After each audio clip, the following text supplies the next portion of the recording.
je crois que nous allons commencer. On va commencer par un petit tour de table rapide, très rapide, qui permettra comme ça de pouvoir camper le décor. Et puis ensuite, on va aborder ce 4e séminaire, séminaire qui est sur l'économie sociale et les nouvelles formes à la fois de gouvernance et de management, plus globalement. Et aujourd'hui, nous avons, on va en parler, on a un plateau particulièrement intéressant pour faire avancer la réflexion sur laquelle nous travaillons dans le cadre du DICEN, qui est le laboratoire des sciences Infocom, et puis du CNAM, et puis ici le LARA, qui est le laboratoire appliqué de cette école, l'ICD, du groupe IGS. Voilà, donc moi je me présente, François Silva, je suis le doyen de cette école, et Manuel. Et donc Manuel Zaclade, directeur du laboratoire DICEN, professeur du CNAM en sciences de l'information et de la communication. Merci à tous pour votre travail. Avec lequel nous avons un certain nombre de doctorants, François, qui lui est un peu aussi qui n'est ni au DICEN ni à l'ICD.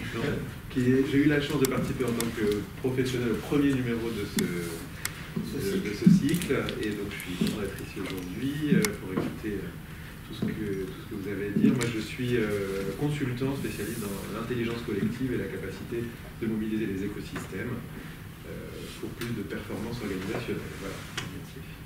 Donc moi je suis Naïl Gezel, on était en contact pour l'organisation de ces séminaires. Je suis vraiment ravie de vous avoir, je suis le 4. Je suis la doctorante de Manuel Zaclade en cycle Infocom sur le associé, l'entrepreneuriat social et la mesure d'impact spécifiquement. Kevin Pastil, doctorant aussi au DICEN et enseignant-chercheur à l'ICD.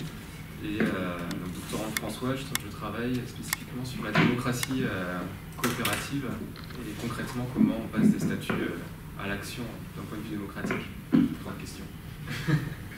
Bonjour, moi je suis Damien Lamine, doctorant aussi en 2e année, sous la présence de Sylvia Lemano et de Elise Maas au CNAM. Voilà, en source de l'information de la communauté. Oui, voilà. Bonjour à tous, moi je suis le 2e doctorant de François, Victor Combe, et je réalise un doctorat en sciences de gestion au sein du groupe Vive, donc connais bien Romain. Romain, c'est moi, Romain Guéry. Moi je suis au groupe Vive où je m'occupe des relations institutionnelles et de la prospective. Et auparavant MGEN, et puis auparavant dans le monde associatif, et un petit passage en cabinet ministériel avec Jérôme notamment. On a travaillé sur la loi économie sociale et solidaire, entre autres. Donc Jérôme Sadier, alors effectivement, avec Romain on a commis un léger passage à la cabinet ministériel au cœur de l'étoile noire, à Bercy, et puis aujourd'hui, après un parcours mutualiste un peu long, je suis à la fois président du Crédit Coopératif, qui occupe une certaine place dans l'écosystème de l'économie sociale et solidaire, et à côté de ça, président de ESS France, qui est donc la coupole française qui fédère autant qu'il est possible de faire toutes les familles réseaux d'acteurs nationaux de l'économie sociale et solidaire et régionaux, parce qu'il y a des chambres régionales également qui sont maintenant rattachées à ESS France, et je préside également, je m'arrêtais là, l'AVIS, qui est une agence d'ingénierie et de développement de l'économie sociale, solidaire, l'innovation sociale et qui était précurseur sur la mesure d'impact. Voilà. Bonjour à tous, merci pour l'invitation. Mon nom est Philippe Hainaut, je suis enseignant-chercheur à Paris 1. Ma discipline, c'est les sciences de gestion, et tous mes travaux se construisent autour de la relation entre solidarité, gestion et gouvernance, puisqu'on va en parler en partie aujourd'hui aussi. Nadine Richer-Battesti, enseignant-chercheur à Aix-Marseille Université. Donc je suis la provinciale des services. Nous sommes tous des provinciaux. Et donc je travaille sur des questions de changement des organisations de l'économie sociale et solidaire et puis de mesure de l'économie sociale et solidaire. Je suis économiste, voilà, pour l'essentiel. Oui. Donc Ingrid Passoer, je suis enseignante-chercheuse à l'université Gustave Eiffel, en fait, ex-Paris-Est-Marne-la-Vallée. Et donc je suis responsable d'un master en ESS, mais plutôt orienté sur le sanitaire et le médico-social. et puis avec des thématiques de recherche qui sont à la fois sur les EHPAD et sur des dispositifs d'innovation tels que les Living Labs. Très bien. Alors, comme on l'a dit, c'est le 4e séminaire préparé par les doctorants. Donc, ce que je vais proposer, c'est peut-être que vous fassiez une introduction, tout au moins que vous donniez le cadre de ce séminaire, ce 4e séminaire, hein, puisqu'on avait dit que c'est sur à la fois le management et puis sur la gouvernance, en sachant que vous êtes répartis le travail et la réflexion, et la préparation. L'idée de cette 4e séance de séminaire, c'est partir un peu d'un constat qu'il y a eu la loi de 2014 sur l'économie sociale et solidaire. On en est maintenant à presque 10 ans de cette loi. Entre-temps, on a eu un développement de la question des communs, de la question de l'entrepreneuriat social, du social business. La loi Pacte est arrivée avec la société à mission qui bouleverse un peu. On a un peu un foisonnement de plein de nouvelles formes entrepreneuriales, managériales. Et la question qu'on s'est posée et qu'on souhaiterait mettre aujourd'hui au milieu de la table, c'est quid de l'économie sociale et solidaire, maintenant 8 ans après la loi de 2014, face à ces nouvelles modes entrepreneuriales, à ces nouvelles lois qui viennent un peu bousculer ce qu'est l'économie sociale et solidaire aujourd'hui. On peut prendre par exemple l'exemple d'aujourd'hui de grandes mutuelles, de coopératives qui se mettent à la société à mission. Pourquoi, comment, enfin voilà. On a aujourd'hui un peu ce bouleversement-là qui apparaît, c'était un peu l'idée de cette séance de séminaire, et donc assez simplement, voilà. Et moi je propose que l'on commence, parce qu'il est un petit peu tard. Donc, ça y est, est-ce que vous avez l'honneur de faire... À froid. À froid. Diesel. Ça se fait plus diesel. Il est quoi, 20 minutes, c'est ça? Oui. Ouais. Bon, parce que moi, il faut m'arrêter au bout d'un moment. Vous me ferez Je ferai un... Non, mais je serais malhonnête si je disais que j'avais préparé consciencieusement mon intervention. J'ai jeté quelques notes hier soir. Il est assez peu probable que j'arrive à les relire en plus. Donc je vais essayer de retrouver à peu près le fil. Écoutez, moi ce que je vais vous dire, d'abord, autant dire de façon méthodologique, je vais plus m'exprimer en tant que citoyen qu'autre chose en fait, parce que les notions critiques que j'assume pas plus en tant que citoyen qu'au nom des responsabilités actuelles. Première chose. Deuxième chose, par rapport à l'introduction, la loi de 2014, elle est évidemment formidable, parce que comment y a travaillé. Mais je vous dirais assez clairement que quand il sera venu le temps d'en faire le bilan, et moi je pousse à ce que le CESE s'auto-saisisse de la question en prévision du 10e anniversaire, parce que le CESE joue un rôle important, à vrai dire, dans l'atterrissage de la loi, pas stratégique mais important. Moi je pense à froid là comme ça que la loi de 2014 a donné contentement aux acteurs de l'ESS en termes de reconnaissance. Voilà. Mais comme ils souhaitaient rien de plus que ça, ils sont satisfaits. Est-ce que c'est suffisant? Certainement pas. Et je pense qu'il y a plein d'insuffisances aujourd'hui en dépit de la loi. Insuffisance de définition sur certains sujets, insuffisance dans les écosystèmes qui sont censés découler de la loi. Et au sein des familles statutaires, entre guillemets, le fait est que toutes les familles n'ont pas investi autant qu'elles auraient pu le faire dans le cadre de l'élaboration de la loi, et hormis la famille coopérative qui a beaucoup travaillé, les autres n'ont pas été très proactives en la matière. Donc forcément que les insuffisances sont visibles à l'œil nu, on va dire, quand on se penche sérieusement sur le bilan de la loi. Voilà. Ça c'est fait. Après, si j'essaie de rentrer vraiment dans votre façon d'aborder ce séminaire, moi je dirais qu'il y a deux paradoxes en fait assez flagrants aujourd'hui qui caractérisent l'économie sociale et solidaire. Le premier, c'est qu'on en parle beaucoup, et peut-être même d'autant plus qu'on ne sait pas de quoi on parle. Quand je dis on, ce n'est pas les acteurs eux-mêmes. Dans la société, de manière générale, je trouve que l'acronyme ESS est très utilisé, mais que pour autant, ça ne qualifie pas quelque chose de très précis. Et à vrai dire, même les acteurs eux-mêmes ont du mal à se revendiquer de l'ESS, qui, pour le coup, est dans le paradoxe en paradoxe. Ça, c'est le premier paradoxe. Je vais y revenir plus en détail. Et le deuxième paradoxe, pour moi, c'est que les évolutions du monde entrepreneurial, et peut-être économique un peu plus largement, vont plutôt dans le sens de ce que devrait être ou que serait l'ESS, mais que, grosso modo, ça se passe sans elle. On dirait que ces deux paradoxes ne sont pas très reluisants. On va essayer de les étudier un peu plus avant, sous l'angle, parce que c'est celui qui a priori vous intéresse le plus, d'après ce que j'ai compris, du mode entrepreneurial, parce que c'est ce que dit la loi dans son article 1, on va dire. Je ne veux pas trop parler des finalités, etc., mais peut-être un petit peu quand même, mais en tout cas, le mode entrepreneurial qui est qualifié par la loi de 2014, qui est censé regrouper différentes formes d'action derrière, statutaires ou pas, etc., n'est pas aussi identifiable que ça finalement en tant que SS.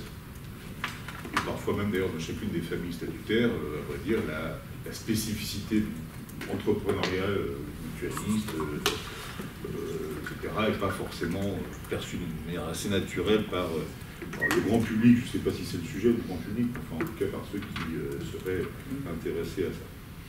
Si je rentre un tout petit peu plus dans le détail, sur le premier paradoxe, donc l'effet de mode ESS, à la vérité, on a des signaux faibles et forts qui sont plutôt intéressants. Effectivement, je pense qu'aujourd'hui, le portage politique, il est réel. Plus vrai depuis qu'on a une secrétaire d'État à Bercy qu'auparavant, pour ma casquette de SS France, mais on a eu un trou noir qui a commencé après le départ de Benoît Hamon et qui a duré jusqu'à l'arrivée de Via Grégoire. Donc il y a l'effet Bercy assurément, puis il y a l'effet, je pense, entre guillemets d'intelligence politique, de comprendre de quoi on parle, qui a joué. Et puis je dois dire aussi qu'au niveau parlementaire, les choses se passent plutôt bien aussi, et que tant au Sénat qu'à l'Assemblée nationale, on a des interlocuteurs qui savent de quoi ils parlent, et objectivement, même si précisément parce que j'essaie de comparer par rapport à la période d'élaboration de la loi sur l'ESS, je pense qu'on a des interlocuteurs qui sont de meilleure qualité sur l'ESS aujourd'hui dans les chambres qu'il ne l'était en 2012-2013 quand la loi a été élaborée. C'est assez subjectif, hein, mais peut-être que Romain ne sera pas d'accord. Autre signal, je ne sais pas s'il est faible ou fort, mais il y a une réelle attractivité de l'ESS en tant que système entrepreneurial. D'emploi, c'est un peu moins vrai. J'en se précipite pas nécessairement pour travailler dans l'ESS, mais en tout cas, il y a une forte attractivité. Je me souviens, pour ce qui concerne l'attractivité pour l'emploi, le baromètre de l'entrepreneuriat social, je crois, qui était fait par le Postal Consulting Group il y a 2 ans, quand on interrogeait les gens si, c'était un peu orienté, hein, si vous voulez travailler dans l'ESS, ils répondaient à plus de 80% oui. Pas les gens, pas les jeunes. Pas ceux qui savaient exactement de quoi ils parlaient quand ils répondaient oui, mais par définition, ça paraissait comme un truc assez sympathique. Comme l'est l'oxymore ESS, hein, par ailleurs. Je dis ça d'oxymore, mais un truc qui est à la fois économique, social et solidaire, ça peut pas être mauvais en soi, ou alors faut être un peu tordu. Ça existe aussi. Mais il y a une présomption de sympathie, en fait, qui, dès lors qu'on lance l'acronyme comme ça sur les velléités entrepreneuriales et d'emploi, apparaît comme plutôt positif, donc très positif. C'est pas à vous que je vais apprendre que dans l'enseignement supérieur, les choses se développent de manière très très satisfaisante, à mon goût, hein, de là où je suis, peut-être que vous n'avez pas tout à fait la même appréciation.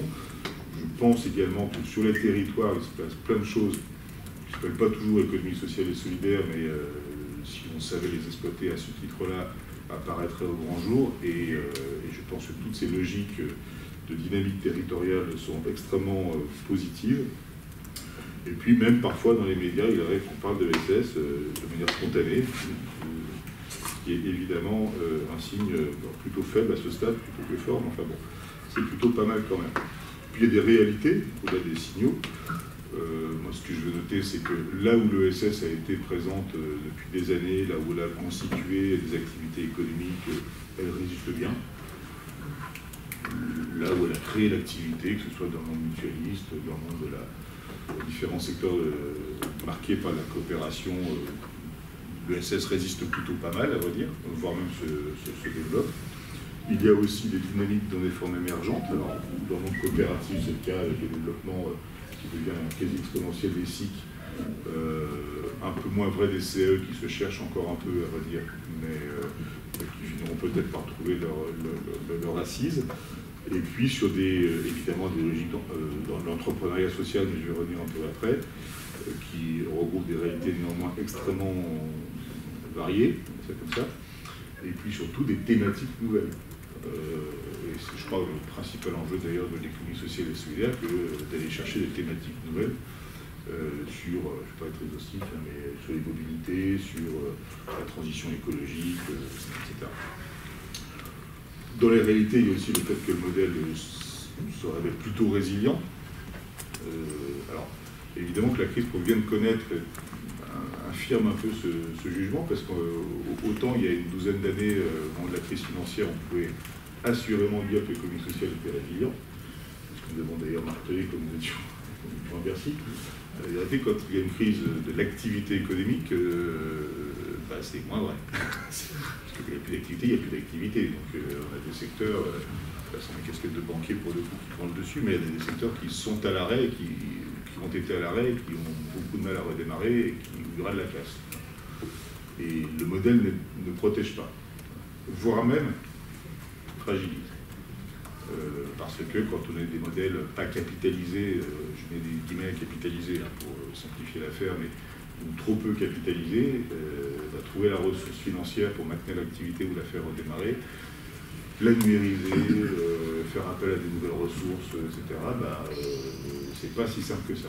N'oublions pas que l'ESS, c'est entre autres choses un mode de financement de l'économie.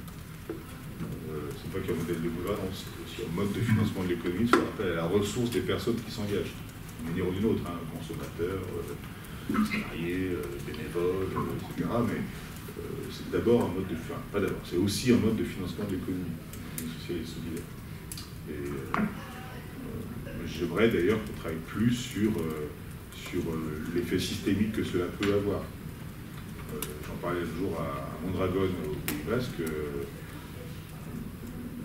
Eux-mêmes d'ailleurs n'arrivent pas à l'expliquer en fait. Parce que leur modèle, pardon pour la parenthèse, mais qui est un modèle assez très intéressant, tout en coopératif à vrai dire, qui s'autofinance assez largement, qui refuse les délocalisations, etc. Parce qu'en soi, ils ont fait en sorte de travailler sur la résilience de leur propre modèle. Parce qu'ils résistent mieux à la crise dans le secteur aéronautique ou automobile, parce qu'ils sont très actifs dans le secteur aéronautique et automobile, parce qu'ils résistent mieux du fait de leur propre modèle, etc. ou pas. En fait, ils n'en savent rien à ce stade. C'est un peu décevant, mais c'est assez souvent comme ça, à vrai dire. Donc, pour finir sur ce paradoxe, il y a quand même un décalage entre ces réalités qui sont plutôt encourageantes et l'identification de l'ESS comme un mode entrepreneurial en tant que tel. Moi, mon analyse, c'est que d'abord l'ESS oublie de se revendiquer comme tel, ce qui est un peu dommage dans le contexte. Donc on fait des efforts hein, pour essayer d'encourager les acteurs de l'ESS à se revendiquer comme tel et à mettre des preuves tangibles derrière. C'est pas toujours si simple que ça. Quand on est allé très loin de la négation de ce qui faisait sa spécificité, à revenir à sa spécificité au moment où c'est tendance, c'est un peu plus compliqué, on va dire. Et puis, le portage politique global de l'économie sociale est aujourd'hui encore trop faible, même si, évidemment, on essaie de renforcer les choses. Le monde de l'économie conventionnelle, il a un portage politique naturel qui est constitué par des décennies de construction d'un écosystème porté par des forces patronales, par un monde universitaire, ou, je ne sais pas comment dire, intellectuel de manière plus générale. Nous, on n'a pas ces forces-là, entre autres choses. On est là pour ça, aussi. Oui, non, mais j'espère bien. Ça sera ma conclusion par ailleurs.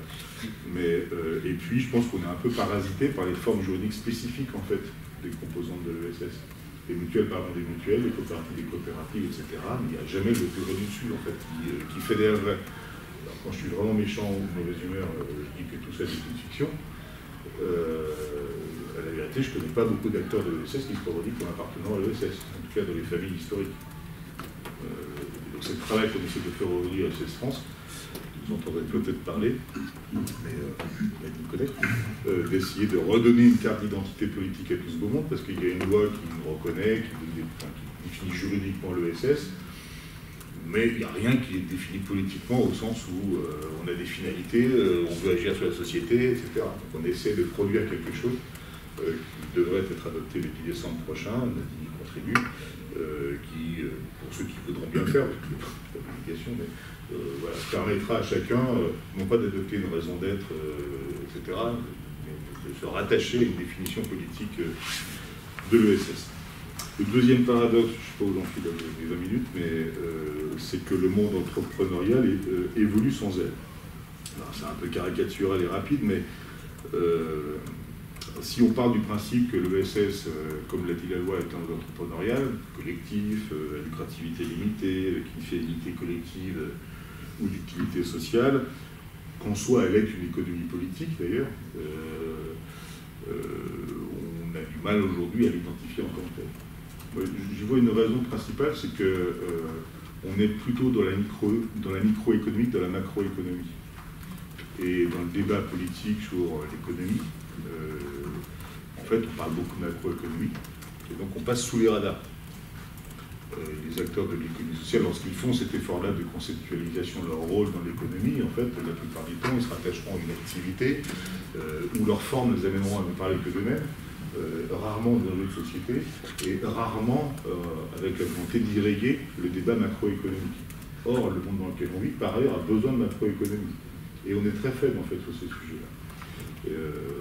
Moi aussi, d'ailleurs, à titre personnel, mais quand on parle aujourd'hui du fait qu'on aimerait que l'ESS soit en rendez-vous de la transition écologique, j'en passe des meilleurs, du monde d'après, vous savez, le truc qui est censé advenir, la vérité, c'est que quand on a envie de porter un discours macroéconomique sur le pays, on est un peu à poil quand même, parce qu'on va avoir des bouts par-ci par-là. Et si même on avait un gouvernement qui dit j'ai une grande ambition stratégique, on va dire planifier nos orientations stratégiques pour relever l'économie, la transformer, etc. Donc je fais appel à l'ESS, dites-moi ce que vous pouvez faire dans tel secteur industriel, tel secteur économique, etc. Quelles sont vos grandes orientations dans lesquelles vous seriez prêts à jouer un rôle majeur pour transformer globalement l'économie. Je trouve encore aujourd'hui pas très en forme. Alors c'est pas que de la faute des acteurs eux-mêmes, je pense que là aussi, ça renvoie à ce que précédemment, on a un vrai problème de conceptualisation, au-delà de capacité à émettre. Et donc on s'incarne beaucoup en fait dans des formes d'entreprise particulières. On a aussi un autre sujet qui est que finalement ce qu'on fait souvent est devenu tellement intégré au paysage qu'on a du mal à faire comprendre que ça résulte d'un mode d'entrepreneuriat alternatif. Pour vous expliquer à des gens que l'ESS est partout autour d'eux dans leur vie quotidienne, en fait, quand vous parlez chinois, quoi, est-ce que c'est grave d'ailleurs? Ça dépend. On peut considérer que finalement c'est bien qu'on soit rentré dans le monde commun, on va dire comme ça. Maintenant, c'est un peu gênant quand même quand on essaie d'expliquer qu'on a un potentiel de développement qui est aussi fondé sur des réalités objectives qui font qu'il y a une bonne partie de l'activité économique et sociale de notre pays qui a été créée et qui est toujours aujourd'hui prise en charge par l'économie sociale, soit exclusivement, soit très majoritairement. Ce qui est le cas quand même dans certains secteurs d'activité. Quand j'explique à des amis que s'ils peuvent aujourd'hui avoir accès au crédit dans une banque, en tant que particulier, c'est grâce à l'économie sociale, ils comprennent à peine de quoi je veux leur parler en fait.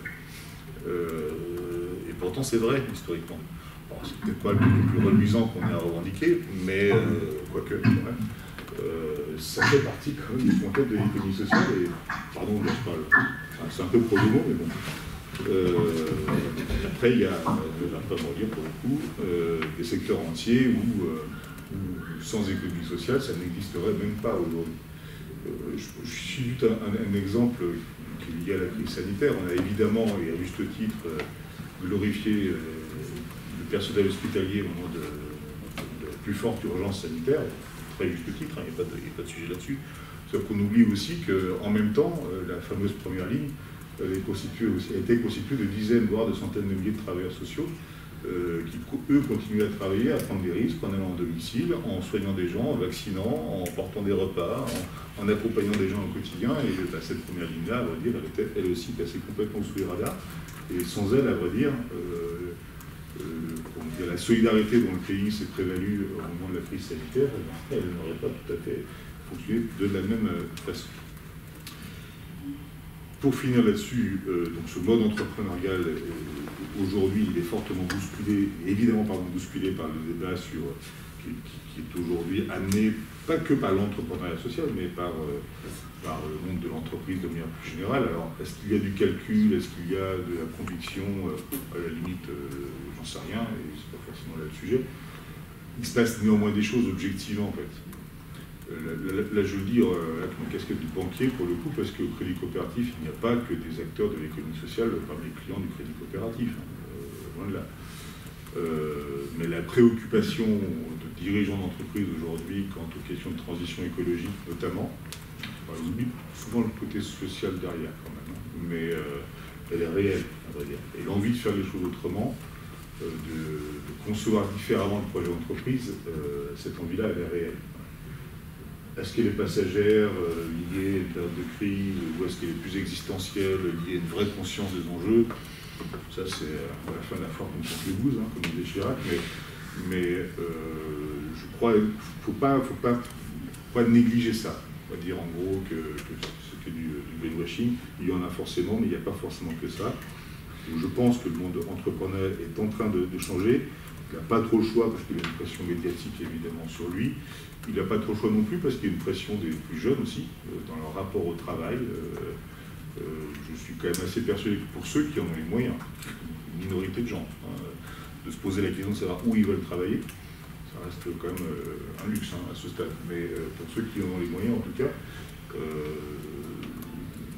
ça exerce une forme de pression. Alors, je reste encore banquier pour le coup. Recruter des jeunes dans la banque aujourd'hui, c'est compliqué en fait. C'est un métier sale, la banque. C'est l'un des mieux payés. D'accord. Donc je ferme ma parenthèse. Cette question d'attractivité-là, je parle de la banque en fait, forcément. Et puis la loi Pacte, évidemment, même si moi je la trouve très en deçà des besoins, notamment parce qu'on voit qu'en fait, elle ne résiste pas à la logique actionnariale. On va faire l'histoire de Danone, mais on peut en parler si vous souhaitez.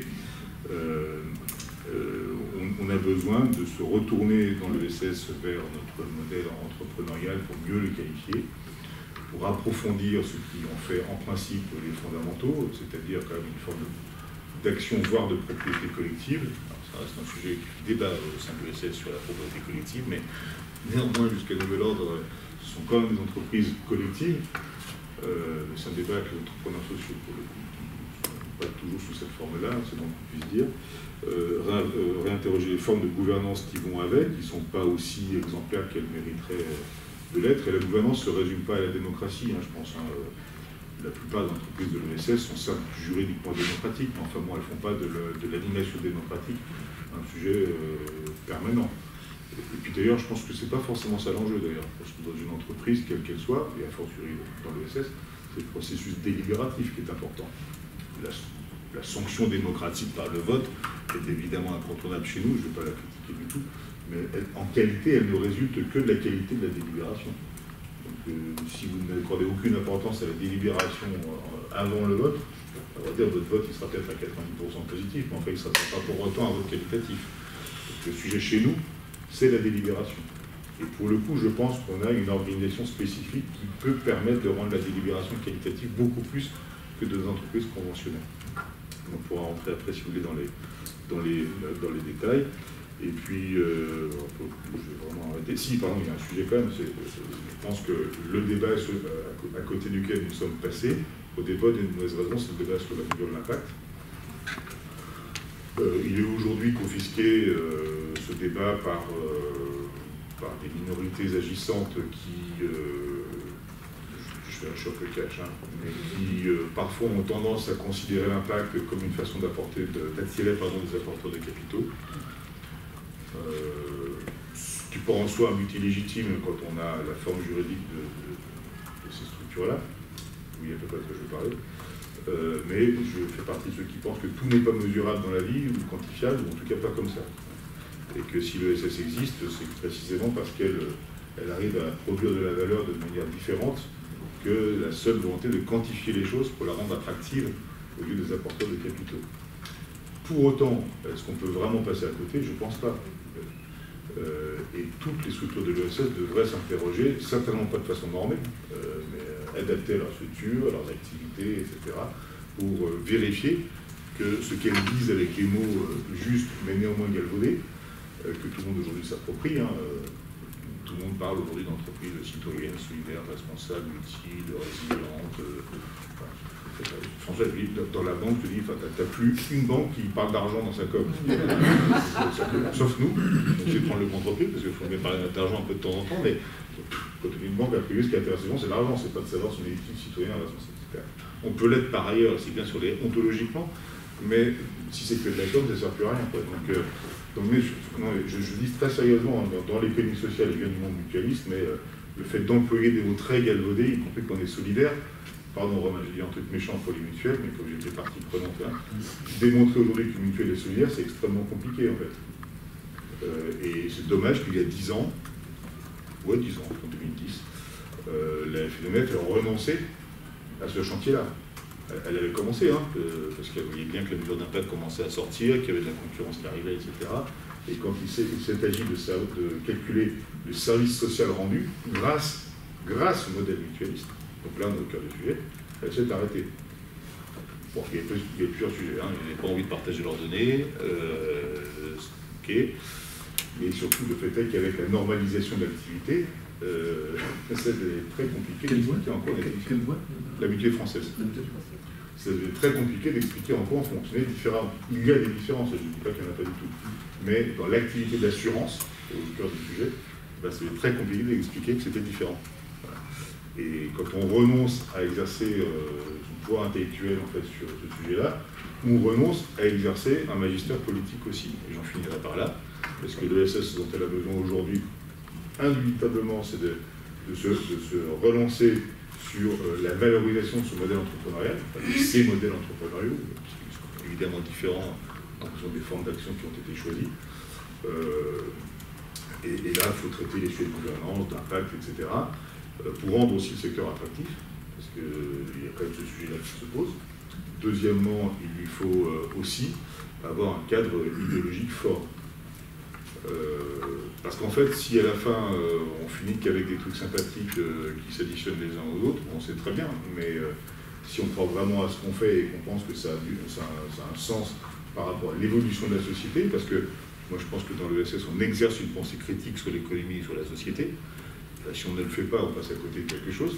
Alors, pas critiquer pour critiquer, mais c'est juste que les motivations résultent d'une pensée critique. Il nous manque ce cadre idéologique fort, entre guillemets. Idéologique, pardon si c'est un gros mot, mais on est face à un système qui a sa propre idéologie, qui n'est pas très en forme d'ailleurs, à mon avis, mais nous on en manque. Voilà. Et je crois qu'on ne peut pas passer à côté de ça, et d'où l'intérêt que chacun s'interroge sur ses pratiques, que chacun essaie de travailler avec les autres aussi, c'est ce à quoi j'essaie de m'exprimer dans l'ESS France, en façon de casser les chapelles entre les uns et les autres, des mutualistes par des coopérateurs, de CETIF, etc. On casse aussi le sujet, le statut n'est pas vertu, la formule la plus à la con que je connais dans le débat sur le l'ESS, qu'on a jamais demandé à l'ESS d'être vertueuse. Je pense que si elle était déjà performante, ça serait déjà pas mal, et qu'elle arrive à le démontrer. Voilà, il manque ce cadre-là, et donc je passerai avec la recherche, notamment, dans n'importe, parce que je pense qu'on ne pourra pas avancer sans ça. Voilà, pardon, c'était un peu décousu sur la fin. Au contraire, parce que si on est là, c'est justement pour essayer de réfléchir à cette dimension conceptuelle, disons, à mettre en place, je dirais, à aider justement les acteurs à concevoir des concepts nouveaux, ou tout au moins les faire évoluer, à ce qu'on avait repensé. D'ailleurs, ce terme de repenser, c'est ce que l'on avait en démarrage de ce séminaire. Repenser, ça veut dire penser différemment et trouver, je dirais, des mots nouveaux pour des pratiques nouvelles. Parce qu'en fait, malgré tout, il y a un continuum, mais il y a aussi quand même des changements. Et donc, on lance le débat après. Oui, tout à fait. Non, mais ce que je pense, c'est que c'est vraiment important de bien souligner. Moi, je me rappelle d'ailleurs, vous y étiez, Nadine, il y a 10 ans de ça, 12 ans de ça. J'avais commencé un séminaire avec le CERIEC que nous avions fait, et on avait un livre qui était justement sur y a-t-il pas un management spécifique dans l'économie sociale? C'est ça et donc le petit bouquin que nous avons fait tous ensemble était là-dessus. C'est marrant parce que quand tu en parlais, je me suis dit, tiens, on est en train en quelque sorte... Si tu dis que je répète les choses il y a 12 ans, c'est pas très réconfortant quand même. Non, ça veut dire, attends, suis-moi, ça veut dire que les choses évoluent quand même. Parce que aujourd'hui, si on se pose les questions, on ne les pensait pas comme repensées. Il y a 12 ans de ça. Je sais pas, Nadine... Allez, c'est bon pour l'histoire des combattants, vas-y. On va laisser la parole à Romain, qui a été interpellé assez régulièrement. Gentiment, quand même. Peut-être elle fera de réponse. C'est pas provoqué non plus. Non, merci à toutes et à tous pour cette invitation. Ça fait plaisir de prendre un peu de temps pour réfléchir avec vous. En plus, ça m'oblige moi aussi à me reposer certaines questions. Peut-être juste dire d'où je parle sur ce sujet.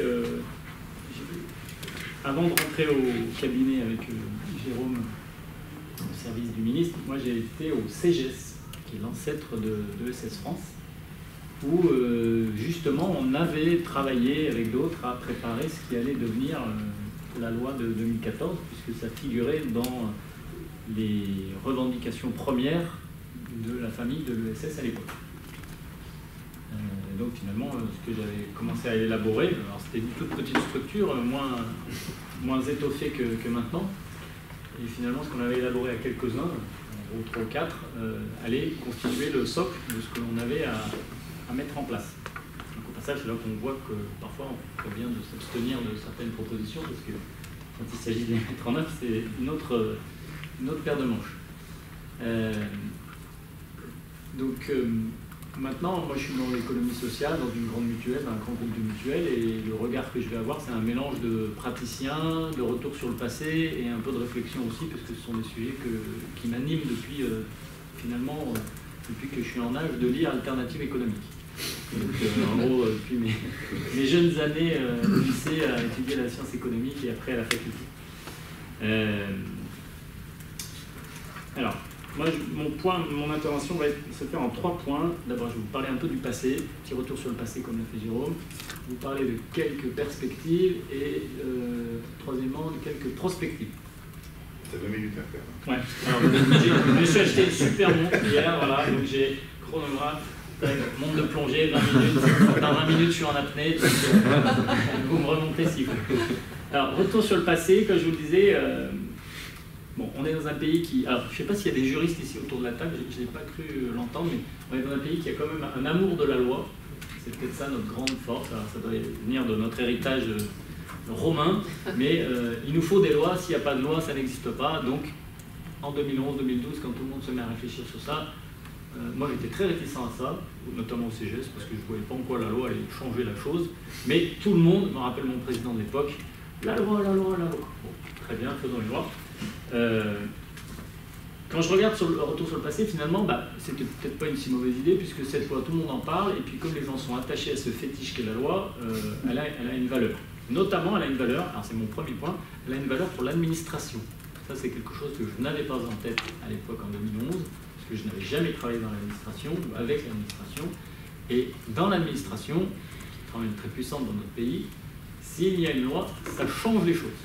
Ça change le regard, vous êtes considéré différemment et le sujet devient important. Et puis surtout, l'administration sait qu'elle a possibilité d'interagir avec vous par le biais de cette loi. Donc ça, c'est un premier point finalement important. C'est comme le pudding.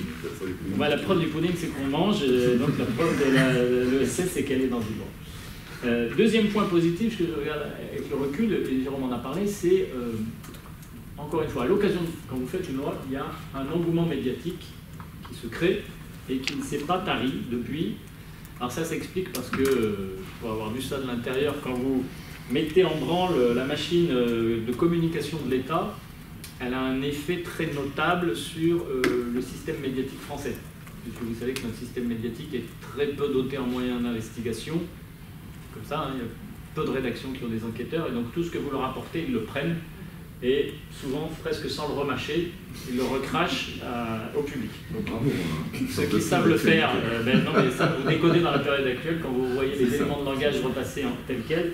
Moi à l'époque ça m'avait frappé, mais ce qui est bien c'est que ça a permis quand même de faire sauter un plafond de verre où d'un coup des rédactions s'en sont emparées, des journalistes se sont spécialisés sur ça. On peut citer Sylvia Micon, par exemple, sur LCI, qui n'était pas spécialement là-dessus auparavant. Donc c'est créé une espèce d'écosystème, et ces gens, bon an, mal an, ont fait vivre le sujet, pas forcément avec la pureté rationnelle, idéologique qui était la nôtre, mais ils l'ont transformé en faisant quelque chose. C'est ce qui a notamment permis, et on a vu une évolution au cours des dernières années, une transformation vers la notion d'impact. Jérôme, encore une fois, on en a parlé. Maintenant, finalement, l'ESS se dissout peut-être dans l'impact. Alors, qu'est-ce que l'impact? Le mot est sur toutes les bouches. Je rappelle juste que, et j'en suis très fier, on a été les premiers à commander un rapport officiel sur le sujet.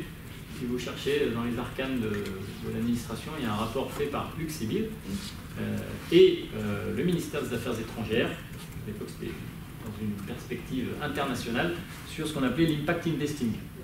Donc, très tôt, 2013, notamment à l'occasion d'un G7 à Londres sur la notion de finance et impact, on a essayé de montrer en quoi ça pouvait être une notion intéressante et, deuxièmement, de montrer finalement que la France avait peut-être son propre système d'impact investing qui était tout ce qui avait été créé autour des fonds 80-10-10. Donc la notion d'impact, c'est une évolution notable qui s'est traduit effectivement par un renouveau, mais très rapidement avorté autour de la redéfinition de ce qu'est la société, confère la loi Pacte.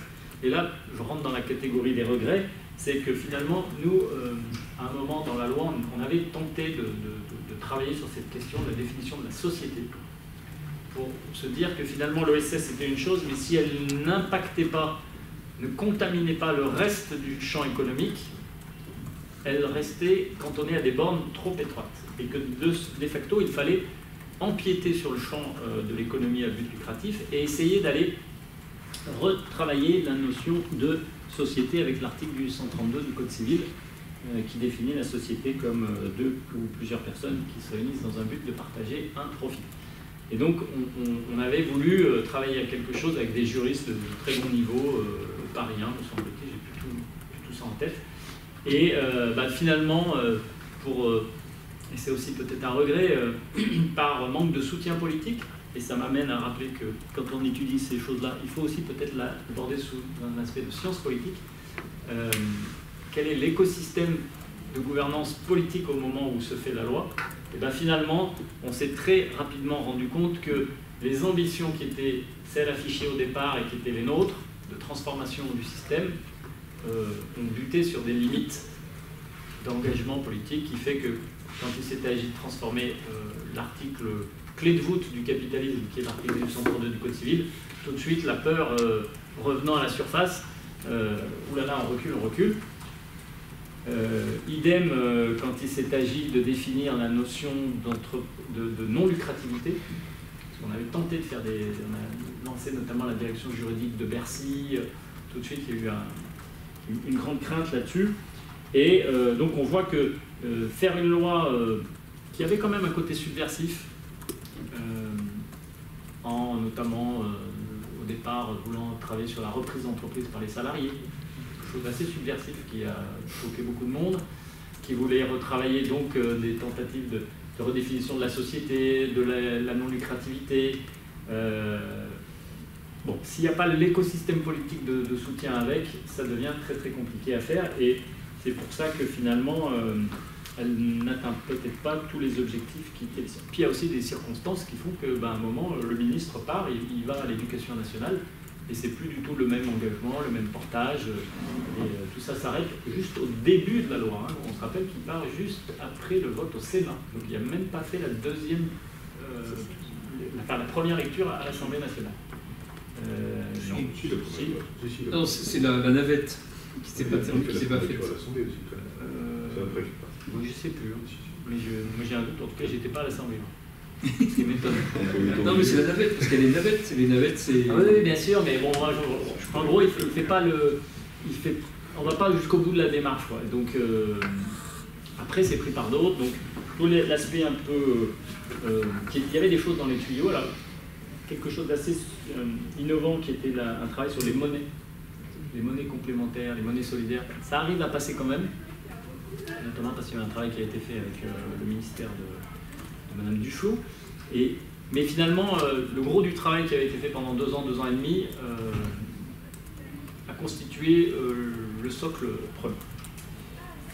Bon, voilà, si je fais le retour sur le passé, et puis un point sur la gouvernance, parce que ça a été évoqué.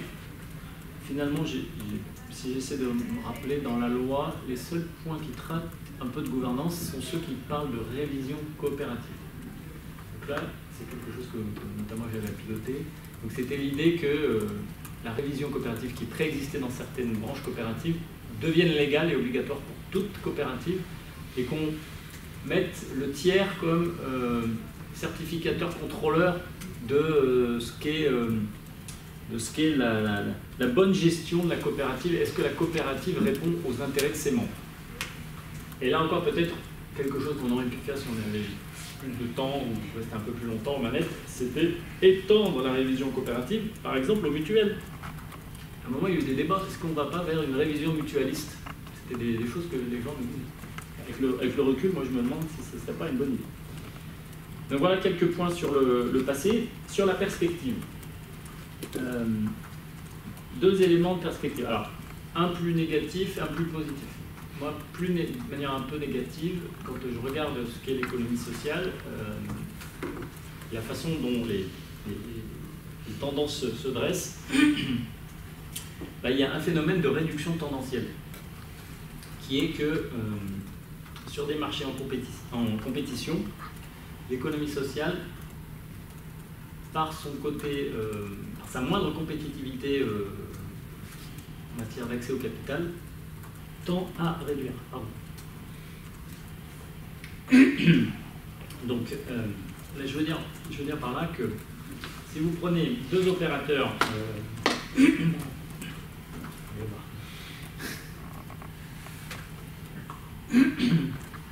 j'aurais dû mettre le masque. C'est le Covid qui m'attaque.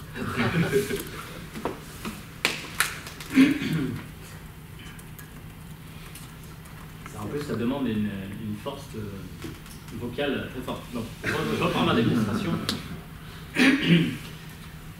Vous prenez 2 entreprises, une de l'ESS, une à but lucratif. C'est bon. On peut faire. Je peux meubler si tu veux. J'ai vu qu'en fait, là, la loi, il est parti le 2 avril. Et en fait, c'est les navettes. Hein. Je regardais. J'avais vu en fait. Il y a des commissions, c'était en janvier-février 2014, mais le texte était en plénière en mai 2014. Voilà. Donc il n'a pas fait la première lecture assemblée, mais il avait fait les commissions. Ouais, c'est ça, entre deux. Voilà. Et qui a été publié le 31 juillet 2014. Je ne fais pas de ténor, etc.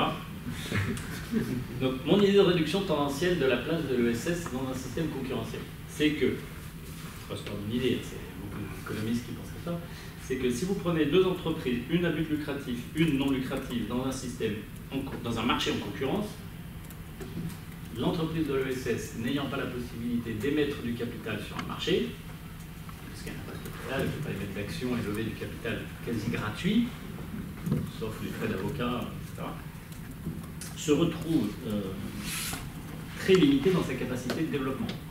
Si vous comparez une mutuelle avec une société d'assurance, une mutuelle pour lever de l'argent, pour aller, je ne sais pas, développer des investissements dans le numérique, je parle d'actualité, ça coûte des fortunes extrêmement chères. La seule solution, enfin, elle a 2 solutions, soit elle fait une excellente gestion et elle accumule patiemment les millions qu'elle va avoir besoin pour investir, soit elle va emprunter sur les marchés ou près d'une banque, mais elle paye un intérêt et en plus elle doit rembourser l'emprunt.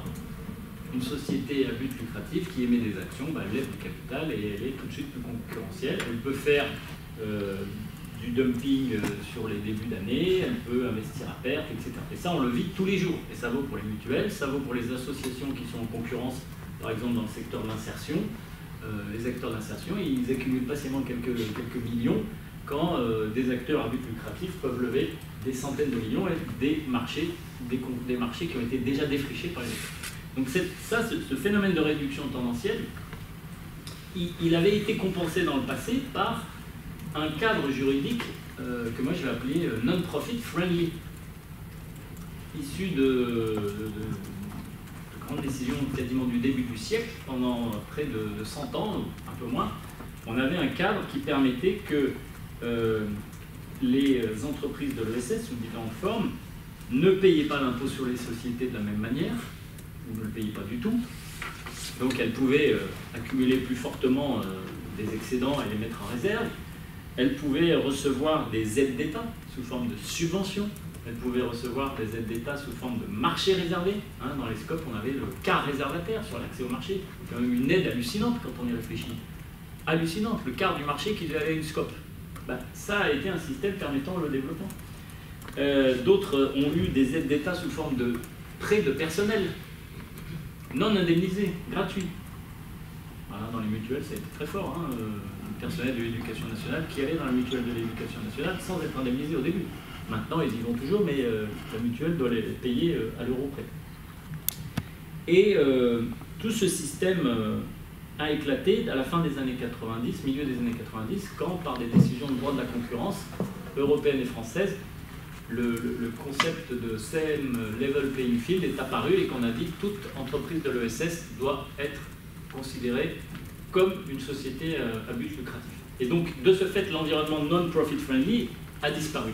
Et tendanciellement, c'est une des raisons qui explique que sur un marché en concurrence, si l'entreprise de l'ESS n'est pas compensée pour son handicap structurel à ne pas pouvoir lever du capital, elle tente à perdre des parts de marché, à s'éteindre progressivement. Et ça vaut en France comme partout en Europe.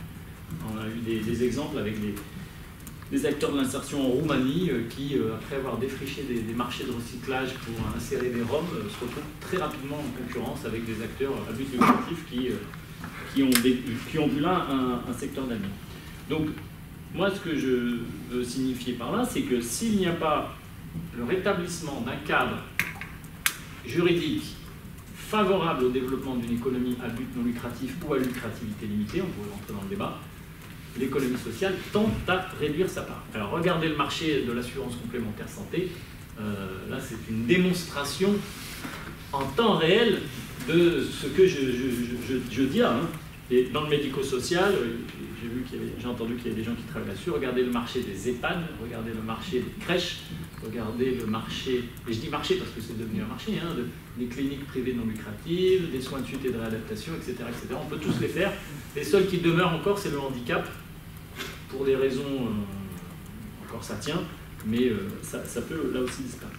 Donc, un des sujets, c'est est-ce qu'on fait une loi, c'est bien, une loi de 2014, c'est bien, mais comme cette loi ne modifie pas le cadre juridique du droit de la concurrence, puisque le droit de la concurrence relève du droit européen, cette loi n'a pas d'impact sur ces éléments. Alors c'est quand même l'élément essentiel en termes de compétitivité et de concurrence. Donc ça, c'était mon premier élément de perspective. Et deuxième élément, plus positif, c'est que j'en parlais avec Naïk quand on avait préparé, et François. Moi, un des articles qui me tient le plus à cœur dans cette loi, et qui est un élément de développement, je crois, c'est celui sur le commerce équitable. Alors, celui sur le... Pourquoi il me tient à cœur? Parce que c'est moi qui l'ai fait. Et pourquoi je l'ai fait? Parce que je crois beaucoup au commerce équitable depuis longtemps. Mais le commerce équitable nord-nord, puisqu'on avait cherché... Alors pourquoi il est intéressant? Parce qu'en fait, il est, là encore, pour le coup, assez subversif, puisque cet article qui redéfinit ce qu'est le commerce équitable, en gros. Auparavant, la loi disait ne peut être commerce équitable que si vous échangez des produits entre un pays du Nord et un pays du Sud. C'est ça l'origine du commerce équitable, historiquement, etc. Et là, l'article, tel qu'il est redéfini, il s'affranchit de cette notion de géographie. Donc ça, c'est la première chose intéressante. Mais surtout, il s'affranchit du cadre strictement limitatif aux produits alimentaires. Donc il est défini pour tout produit. Donc on peut faire des ordinateurs, des voitures, des services financiers, en reprenant la notion de commerce équitable. Et c'est en ça que c'est intéressant, c'est que Si jamais des acteurs s'emparaient du sujet, on pourrait tout à fait demain avoir des services intellectuels, commerce équitable, reprenant les grands principes du commerce équitable. Et c'est ça qui a été assez subversif, et c'est pour ça d'ailleurs qu'il a failli ne pas se faire. Parce que les discussions entre la direction juridique de Bercy, qui avait tout à fait compris le danger du système, puisqu'il nous disait on ne veut pas du tout que tout soit... Parce que si vous dites que cette voiture elle est commerce équitable, ça veut dire que l'autre n'est pas équitable. Et donc ils avaient très bien vu que ça remettait en cause certains grands équilibres. Donc ils ont tout fait pour s'y opposer, et finalement on avait réussi à le faire. Un sénateur radical. D'ailleurs, ouais, exactement. Alors pour la petite histoire, c'est parce que Raymond Val, sénateur de Fleurance dans le Gers, sur sa circonscription, il y a Équitable. Donc on fait un déplacement, donc on avait fait tout un coup avec lui, et notamment parce qu'on avait rédigé aussi, grâce à un collègue, l'article quasiment en chambre, en cabinet, qu'on avait passé, bref, on avait contourné un peu les barrages de l'administration, sinon il y a de grandes chances que ça ne passait pas. Et alors ce qui est positif, et c'est pour ça que j'en fais une perspective... Alors qu'est-ce que ça a permis justement? Eh bien ça a permis un développement assez fort, avec une grosse potentialité de produits du commerce équitable français. Vous avez du blé, vous avez des lentilles, vous avez des choses qui se mangent principalement, produites en commerce équitable français. Et ça se développe très fortement, notamment grâce à Équitable, mais pas que, et avec un pourcentage de croissance très très puissant. Donc quand on reparle de questions d'alimentation, de revenus décents pour les personnes qui produisent ces denrées vitales, c'est important. Troisièmement, mes prospectives, là je le fais juste comme ça en guise peut-être d'idée à lancer au débat.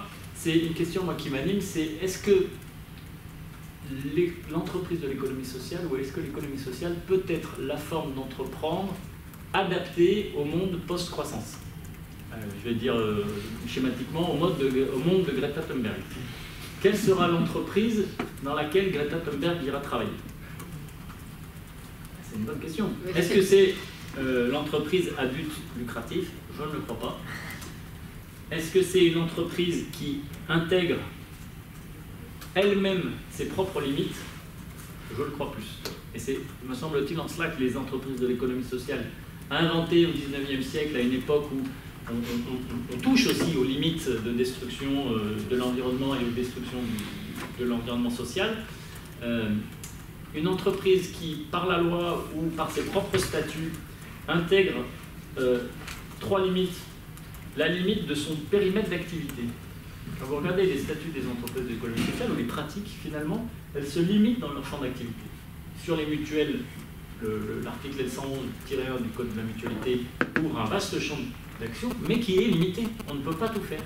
Dans l'association, c'est pareil. Souvent, les associations s'auto-limitent. Dans les fondations, c'est encore plus vrai. Et dans les coopératives, c'est très souvent le cas. Or, peut-être que c'est cette limite de se dire je suis fait pour un champ et je reste dans ce champ et je ne vais pas conquérir tout marché parce qu'il y a une perspective, c'est peut-être quelque chose d'intéressant. Deuxième limite, c'est la limite à l'accumulation du capital, l'accumulation de l'excédent. Alors il y a des dérives, il y a des cas, je ne citerai pas dans le cas de l'assurance, il y a quelques cas où on voit que l'accumulation est quasiment sans fin, mais normalement, dans les pratiques, si elles sont bien tempérées, il y a cette auto-limitation de l'accumulation. Et troisième limite, la limite de l'enrichissement des dirigeants, qui est là aussi potentiellement une piste. Donc voilà ma prospective. Et enfin, pour conclure, moi, quelque chose qui me... Et là, c'est plus peut-être encore une conviction personnelle d'ordre politique, c'est que on parle beaucoup, quand on parle d'économie sociale, de l'aspect économique. Quelle est la forme d'entreprendre, à quoi ça sert, qu'est-ce que ça produit, comment ça produit, tout ce que je viens de faire à l'instant. Mais il y a une dimension qui est pour moi aussi essentielle, et je la mesure chaque jour qui passe en ce moment, c'est la dimension plus politique de qu'est-ce que cela dit de ce que les citoyens et citoyennes peuvent faire ensemble. Presque une dimension républicaine. Et pourquoi j'insiste sur ce point en conclusion, c'est que finalement, je me suis rendu compte dans ma pratique que j'étais assez à l'aise pour pouvoir expliquer pourquoi l'économie sociale ou une mutuelle ou une association produisait différemment par la répartition de l'excédent, la gouvernance différente, etc. Mais j'étais pas forcément à l'aise sur finalement à quoi ça sert dans la République. à quoi ça sert dans la société française que des gens puissent se réunir ensemble pour faire des choses. Et quand on regarde les débats qui structurent notre pays en ce moment, on se rend compte que finalement l'économie sociale, elle peut avoir deux dangers mortels. Il y a le premier, c'est l'ultra-concurrence, j'en ai beaucoup parlé, l'ultra-capitalisme qui la détruit et la marginalise. Et puis il y a un autre danger qui est le centralisme, l'étatisme, qui dit que finalement, tout ce que vous faites librement, parce que vous avez décidé de vous réunir en coopérative, en mutuelle ou même autrement, ne correspond pas à ce qu'un pouvoir central a décidé. Et face à cela, on avait finalement, pendant les années 90, ou même presque la deuxième moitié du XXe siècle, assez peu à s'en préoccuper. Et là, ça revient. Donc là, ça revient. Il y a des débats qui viennent dire, finalement, je vous fusionne, je vous fais disparaître, ou vous ne devriez pas exister, alors tant au centre qu'à gauche qu'à l'extrême droite. Et finalement, il y a quelque chose peut-être qui relève de la science politique, qui est de se dire, mais est-ce qu'il est possible de permettre à des gens de s'organiser librement comme ils veulent, sans nécessairement passer par le truchement de l'entreprise à but lucratif, mais est-ce qu'ils ont la capacité et le droit de faire des choses pour eux, sans que quelqu'un en dessus vienne leur dire si c'est bon ou c'est pas bon. Donc voilà, petite conclusion dans le J'ai passé 2 minutes, donc là normalement on devrait animer. Simplement, Alors on peut avoir un débat maintenant entre nous et avec aussi les personnes qui sont 20 minutes. Combien 20 minutes pour le débat. Oui. Ouais, un petit timing, parce qu'en fait, Jérôme est obligé de partir assez rapidement. Non, mais autant qu'on fasse un petit débat avec toi et ensuite on vous donnera le... Uniquement parce que la contrainte est que si nous voulons avoir une discussion avec Nadine et Philippe et avec Romain et Jérôme, c'est maintenant, parce que Jérôme et Romain vont partir à midi, ils doivent partir à midi. C'est ça, hein? Midi et quart. Alors, moi, ce que j'ai proposé comme mode de fonctionnement là, c'est que je vais prendre un peu le contrôle à cause de ma grande méchanceté habituelle. On va faire un petit tour de toutes les interventions qu'on est susceptible de vous poser et on vous donne 5 minutes à la fin à chacun. Comme ça, comment tu vois, ça nous fait 10 minutes où tout le monde peut prendre la parole en s'auto-limitant bien. Et ensuite, on a 2 fois 5 minutes pour les deux. Oui, surtout les chercheurs, on est d'accord, surtout les chercheurs, ce qui serait bien, c'est surtout les chercheurs. Voilà, donc je propose de donner la parole à tous ceux qui le souhaitent maintenant pour alimenter. Moi, je peux commencer si besoin, et puis François, et puis allez-y. Donc moi, ma remarque, donc, qui n'appelle pas une réponse immédiate, je vous laisse la noter. Bon, d'abord, merci, c'était absolument fascinant. J'entends bien donc la dimension politique que vous soulignez comme étant tout à fait importante pour renouveler cette idéologie. Et du coup, comme vous êtes tous les deux avec des grandes responsabilités dans des entreprises de l'ESS, je me demande pourquoi ça c'est la première réflexion, pourquoi vous ne financez pas davantage de groupes activistes et de partis politiques qui sont dans la relève. On sait bien à quel point les grands partis traditionnels ont bénéficié de toute une série de facilités. De par leur lien avec le patronat. Donc vous pourriez être beaucoup plus offensif du côté de l'écologie, du côté, or je ne crois pas que Vive et tout ça sont aussi forts qu'ils pourraient l'être, le cri de Copa. Ça c'est ma première réflexion générale. La deuxième, c'est que parmi les bonnes nouvelles, vous parliez des limites capitalistiques, mais on a finalement dans l'économie numérique ce qui est absolument extraordinaire. C'est moins le cas pour le CEA et le nucléaire, où vraiment l'État tient tout. Mais dans le numérique, on a des alternatives qui ne sont pas liées aux grandes industries et aux grands monopoles d'État. On a la blockchain qui est apparue, on a toute une série de développements dans le domaine du numérique qui sont basés sur des communautés qui n'appartiennent à personne. Donc ça, c'est une opportunité absolument remarquable. C'est-à-dire que le cœur, le moteur technologique en fait du numérique, rien ne montre que finalement les grands groupes sont toujours les meilleurs. Il y a des alternatives, donc là aussi on a un banquier, on a un assureur. Pourquoi ne pas se lancer à fond dans ces... Voilà, moi j'en ai fini pour l'intervention. Qui veut prendre la parole? Moi je veux bien. Oui, merci beaucoup pour ces 2 interventions. Alors, vous soulignez la difficulté parfois de mettre en évidence les spécificités de l'ESS. Bon, il y en a beaucoup. Mais notamment, il y a la gouvernance, qui est quand même assez spécifique par rapport à d'autres entreprises plus classiques. Par contre, moi, dans les structures de l'ESS que je connais, je vois beaucoup d'hésitation justement sur cette gouvernance, avec une forte volonté d'avoir une gouvernance dite démocratique, sans savoir forcément ce que revêt d'ailleurs cette démocratie, mais avec un manque de modèles. Donc les modèles qui sont soit des coopératives, mais pas toujours adaptés. Alors il y a beaucoup qui tendent vers la SIC notamment, mais... Et puis un autre modèle aussi qui est souvent évoqué par les structures de l'ESS, c'est les communs, mais qui n'est pas forcément très facile non plus à transposer. Donc est-ce qu'il n'y aurait pas non plus un travail à faire sur les structures de gouvernance d'entreprise pour trouver peut-être quelque chose qui soit peut-être intermédiaire entre les coopératives ou les communs, ou je ne sais pas, en tout cas quelque chose qui soit un peu plus praticable par des structures qui n'ont pas forcément les moyens non plus de réfléchir de manière très intense à la manière de s'organiser. Une autre intervention ? François, vas-y. Non, mais après, vas-y. Messieurs d'abord. Merci déjà évidemment pour vos deux présentations. Jérôme, vous avez parlé de la nécessité de construire ou de faire cultiver, on va dire, un cadre idéologique fort.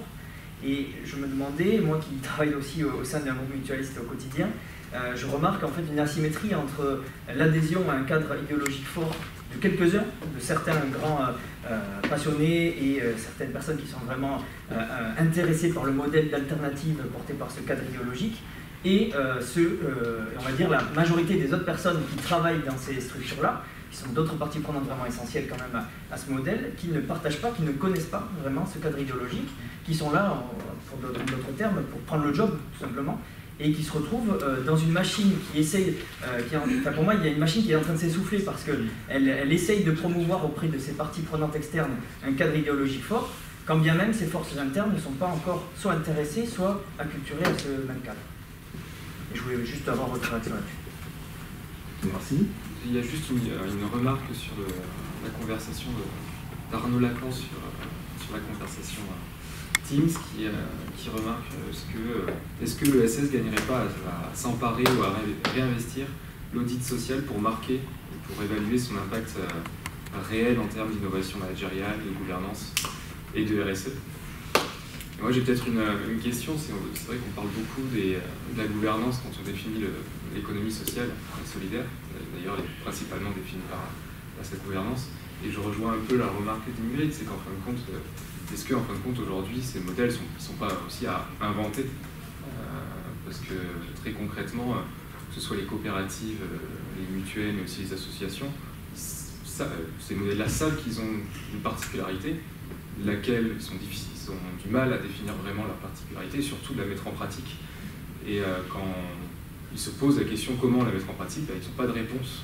Et j'ai envie de dire que je ne sais pas qui a des réponses, donc ma question c'est, en fin de compte, est-ce que tout ça, c'est pas aussi à inventer à travers des travaux de recherche, mais aussi plus largement à travers de l'innovation sociale, organisationnelle des acteurs? Et je ne sais pas si du coup, Nadine ou Philippe, vous avez des remarques ou des questions. Ça sera après. Alors, vas-y François. Il y a beaucoup de questions et beaucoup de remarques. La première, c'est l'attractivité. Je vous l'avais tous les deux souligné, la façon dont ce secteur-là est attractif pour les jeunes.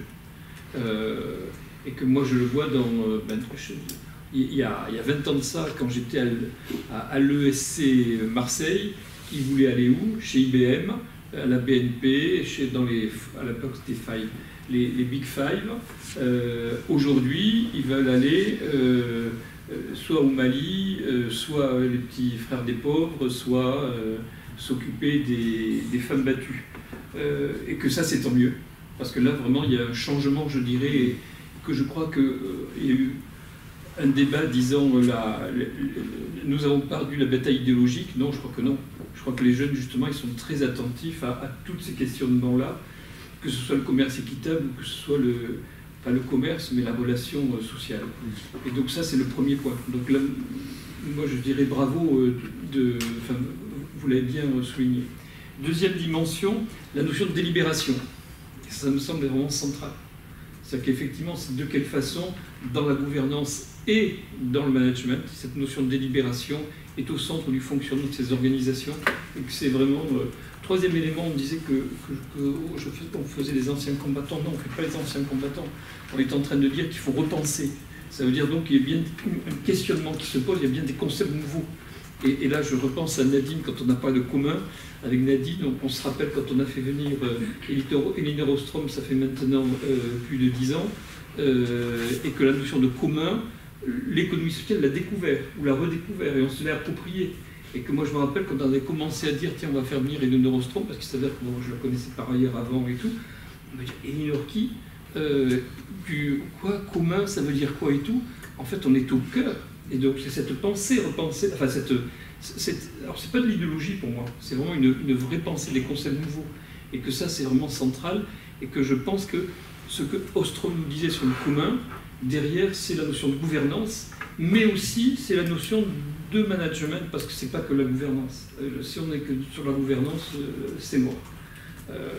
Et puis, dernier point, j'ai beaucoup aimé ce que tu as dit, Romain, sur le commerce équitable, enfin sur cette notion-là, du commerce. Et donc là, c'est vrai que je n'avais pas du tout vu la loi sur cette dimension-là, je crois qu'il y a vraiment à creuser, parce que cette école ici, c'est l'école du commerce et de la distribution. Mais vraiment, là, il y a à creuser quelque chose de fort, parce que, et je crois qu'on n'a pas du tout exploité au sens de développer. Merci François. Bon, moi, je me permets aussi une remarque par rapport à la question micro-macro, puisque Philippe n'intervient pas, que c'est un peu notre économiste gestionnaire. Il y a quand même beaucoup de travaux d'économistes hétérodoxes. Hein. Moi, je pense à la théorie de la régulation, du tertre et autres, qui expliquent vraiment, alors, par rapport au droit de la concurrence ou ce genre de choses, bon, à quel point ce sont finalement des fictions et absolument pas des choses naturelles, en fait, hein, qui disent à quel point les activités servicielles sont au cœur de l'économie de demain. Et qu'on est complètement passé à côté du fait que les modèles industrialistes qui nous font gouverner les entreprises et faire des mesures d'impact aujourd'hui sont dépassés, quoi. Donc là aussi, je me dis que peut-être qu'il y aurait des moyens de votre part, hein, puisque vous avez cette conscience de financer avec un réseau d'autres acteurs, hein, en fait, des travaux qui iraient plus directement dans ce sens, parce que je pense que vous avez tout à fait raison, il y a quelque chose au niveau des discours, de l'idéologie, des représentations. Et il faut vraiment attaquer là, parce que c'est ça qui nous... Voilà. Alors, on va laisser... Alors, 5 minutes chacun. Ouais. Est-ce qu'il y a pas des questions? Oui, une question. La dizaine de personnes. Arnaud Lacan. Ah, puis alors, bon, sinon François, une remarque. Merci. Vous avez beaucoup parlé de la question de la gouvernance et de la question de l'impact. Ma question est peut-être comment est-ce qu'on peut mêler ces deux sujets. Vous avez aussi parlé de la question de la performance. Si on veut construire un discours politique qui rassemble, pour moi, une des questions centrales, c'est comment est-ce qu'on peut démontrer que ces structures sont plus performantes, que ce soit en interne ou en externe. Et est-ce que c'est vraiment possible de faire ça, de prouver qu'on est plus performant, sans mesurer l'impact et sans mesurer l'impact de façon démocratique, ou en tout cas avec un processus délibératif qui permet de se mettre d'accord sur le mode de mesure de cette performance. Autrement dit, si on parle de commun, pour reprendre les mots de François, comment est-ce qu'on peut construire une entreprise comme un commun sans mobiliser toutes les parties prenantes, et donc en dépassant le concept de démocratie tel qu'il est à l'œuvre dans l'économie sociale depuis 150 ans. Et vous avez un petit peu parlé des structures de l'entrepreneuriat social qui font partie de l'ESS, et notamment qu'est-ce qui fait qu'une coopérative est plus performante qu'une SAS, ESS avec un statut ESUS par exemple. Et là-dessus, on a très peu de données et on a très peu de savoir sur la façon dont ces entreprises peuvent avoir un impact positif en interne ou en externe. Parce qu'aujourd'hui, on a les cas d'entreprises privées qui sont capables, en étant parfaitement lucratives, de créer des communs, de faire profiter le grand public d'un certain nombre de choses, de lieux, de services, et là où parfois le SS peine, et la politique publique également. Super, je crois qu'il faut vous donner la parole. Oui, je vous en prie.